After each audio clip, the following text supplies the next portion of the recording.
সম্পর্কে ইতি টানলেন শুভমান গিল ও সারা টেন্ডুলকার। চর্চা চলছিল বহুদিন ধরেই, সেই 2020 সালের আইপিএল থেকেই। ইনস্টাগ্রামে একে অপরের পোস্টে টুকটাক লাইক, কমেন্ট, মাঝে মধ্যে একই জায়গা থেকে শেয়ার করা ছবি, সব মিলিয়ে শুভমান গিল ও সারা টেন্ডুলকারের সম্পর্ক নিয়ে জল্পনার আগুনে বারবার ঘি পড়েছে। যদিও দুজনের কেউই কোনোদিন সরাসরি কিছু বলেননি, তবে সম্প্রতি তাদের সোশ্যাল মিডিয়ার পদক্ষেপ যেন সেই আগুনে নতুন করে ঝড় তুলেছে। শুভমান ও সারা দুজনেই এখন একে অপরকে ইনস্টাগ্রামে আনফলো করেছেন।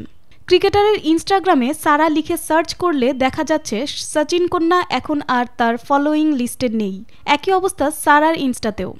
আর এখান থেকেই তৈরি হয়েছে প্রশ্ন, তবে কি চুপি চুপি চলা সেই বিশেষ সম্পর্ক থেকে নীরবেই বেরিয়ে গেলেন এই জুটি, যার পরিসমাপ্তি ঘটল সোশ্যাল মিডিয়ায় একে অন্যকে আনফলো করার মধ্য দিয়ে?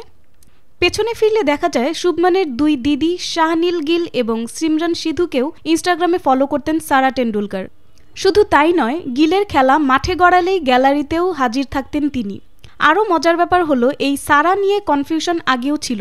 শুভমানের সঙ্গে সারা আলি খানের সম্পর্ক নিয়েও গুঞ্জন তৈরি হয়েছিল একটা সময়। কফি উইথ করণের সিজন 8-এ করণ জোহর যখন সরাসরি প্রশ্ন ছুড়ে দেন সারা আলীকে, তিনি মজা করে বলেন, ভুল সারার পেছনে ছুটছ বন্ধুরা, সারা দুনিয়া গলত সারাকে পিছে পড়া হ্যায়। তার মানে পরোক্ষভাবেই সারা আলি খান জানিয়ে দেন তিনি নয়, বরং সারা টেন্ডুলকারের সঙ্গেই সম্পর্ক ছিল শুভমান গিলের, যেটাই এখন অতীত হয়ে গেছে হয়তো।